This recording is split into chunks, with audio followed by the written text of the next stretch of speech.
Hello, Steve89. Well, good news about Michael Keaton in The Flash. It was announced a while ago that he was going to reprise his role as Batman in The Flash, and everyone got all excited.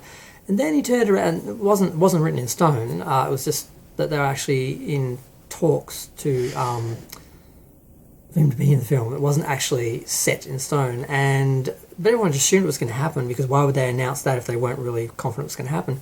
And then he started talking about COVID in the UK and basically was saying, well, I'm really not going to risk my life just for a movie. I've got plenty of stuff happening. I don't have to travel for this.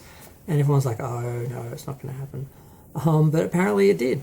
There are a couple of posts that are basically announced or proved that the film is in production and that his Batman is going to be in it.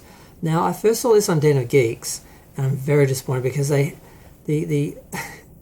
title was "The Flash Batman Set Photo Teases Michael Keaton's New Batsuit," and they have a picture of Michael Keaton in the Batsuit. I think it's from Batman Returns, just sitting. He's got one glove off. I think it's after he had the fight with Catwoman, and he's sitting a bit defeated, and he pulls one of her claws out from his side. And they had that picture up, and I thought, oh my god, that's the actual set photo.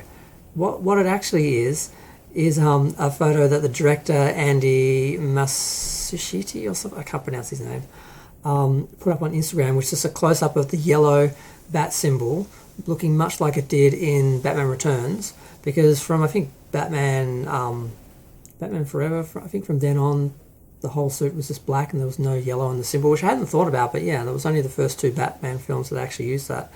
And there's a picture of that. It's all dirt. The costume's all dirty, and then there's some blood splattered on it, and it looks a lot like the Watchmen smiley face from the cover of that, and that's sort of very iconic.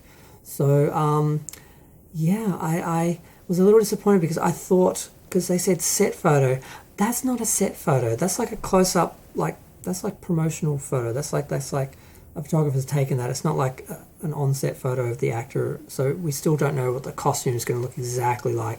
It appears to have the little sections, like it's like armor, because in the second film they changed it from the sculpted physical look to more of an armor look. It does look like that, although it does look like we can't see where it could just be a close-up of the costume without the cowl, because you should be able to see the edges of the cowl coming there. Instead you have some extra lines, which may mean it may be a more armoured look, or it may just be that's where the cowl came down over. So I'm not sure, but a little disappointed there. But and the other thing they mentioned, and I got excited for a second here as well, they were talking about they were filming at Wayne Manor, and I'm like, oh my god, they're actually going to use the same building as Wayne Manor from the 1989 film. That's going to be so awesome to see that on the screen again and feel like, we're back there. And then they actually point out, well, actually no, it's they filmed outside Berkeley House.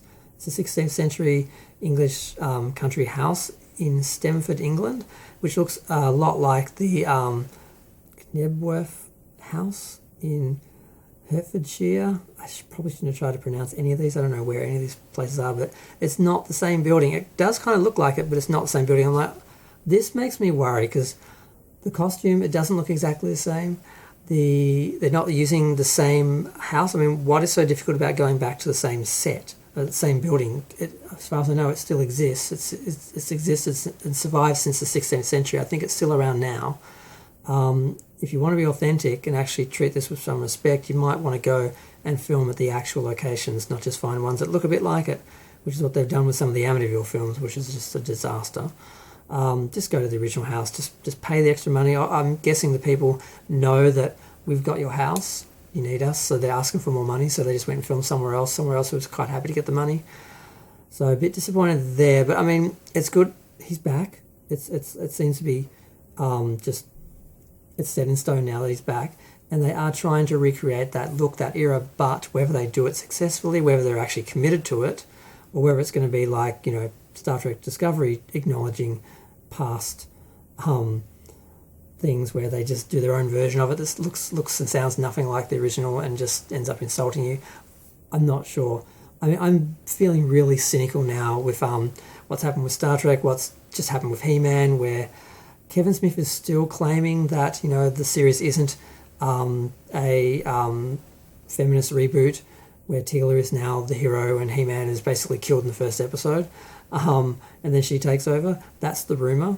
So what is this going to be? Now, the idea behind this is it's based on the Flashpoint comics, and basically the Flash is trying to stop one of his relatives, I think his mother, from being killed. So he goes back in time and he messes up the whole everything, the timeline. And I'm not sure if it's the same one, but I heard the story was that Thomas Wayne ends up becoming Batman because Bruce gets killed.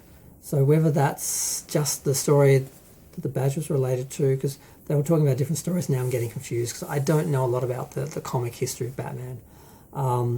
But the Flash story is still the same story where he goes back and changes the past. And they're talking that they're going to try and use this film to basically fix all the inconsistencies between all the different series and movies, because they've made a mess out of it, frankly.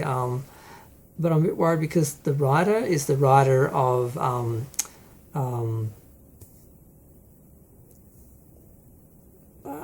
what was her name? Harley Quinn. Yeah, so her independent film, her individual standalone film, Birds of Prey, that's it. Don't know why I couldn't remember that, but same writer, and they didn't do a great job. So whether they actually can pull this off, I really don't know. So I was initially excited, and then I realised they were clickbaiting and faking out that they had a set photo when they don't. What they do have is like a promo photo of the armour, which could even be a prototype. We don't even know if that's what he wears in the film or if that's how it appears in the film. We find out they're using the house, but they're not using the house. And then we find out it's all being written by, I'm still trying to find the name of the writer. I guess it doesn't matter. If you're watching this, you've seen the films, you know who wrote Birds of Prey. And it wasn't a great film from everything I've heard, but I'm going to have to watch it just to make sure it wasn't the sort of geeks and gamers fandom menace sort of,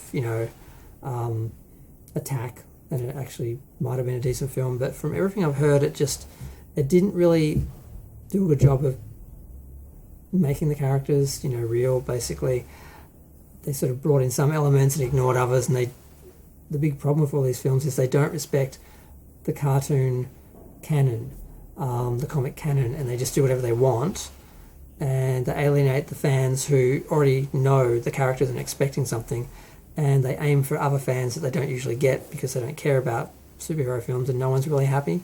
So this is the sad thing. I've been so slapped around by Hollywood for my franchises that I can't get excited about anything. I try to, but you just come back and you go, just remember Star Trek, just remember Twin Peaks, remember Masters of the Universe, remember what they did to, there's just so many of them, and you just can't. I can't get excited. I'm trying to, this was going to be a positive sort of video, and I'm like, I can't do it. I'm trying, but I can't do it. Yes, I'm happy Michael Keaton is back, and that doesn't mean they can't totally screw it up. Just because they got their actor back, look at Star Wars. Luke Skywalker, Mark Hamill signed up, trusting them, and got totally screwed and couldn't get out of the film, just had to go through filming these humiliating, horrible, heartbreaking scenes and ended up crying on the set, and then spending the next couple of months trying to let fans know what they were getting without actually being able to say it, because he had all the clauses and NDAs and stuff. He couldn't just come out and say what they were doing, but he tried to hint at it. When you look back at all these interviews, you can see he was doing that.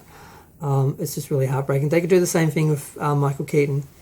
It could be that bad, but it might not. It might be great. But I tried to make that sound convincing, but I can't care anymore. I can't get excited, and I can't care anymore.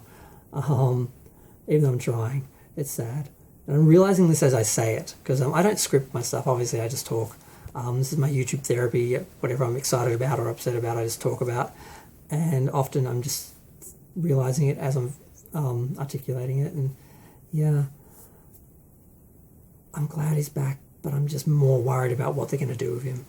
I don't need another slap in the face. The original Batman film was one of my earliest and favourite films. I love Tim Burton. I met him, thank God. That was great. But they could I just don't want any more heartache. don't it's sort of like, it was kind of good that they'd finished with Michael Keaton because they couldn't do anything else to it. They couldn't ruin it. It was like gone, and now it's like they brought him back. I'm like, oh, what are they going to do with it though? I'm just going to live with that uncertainty.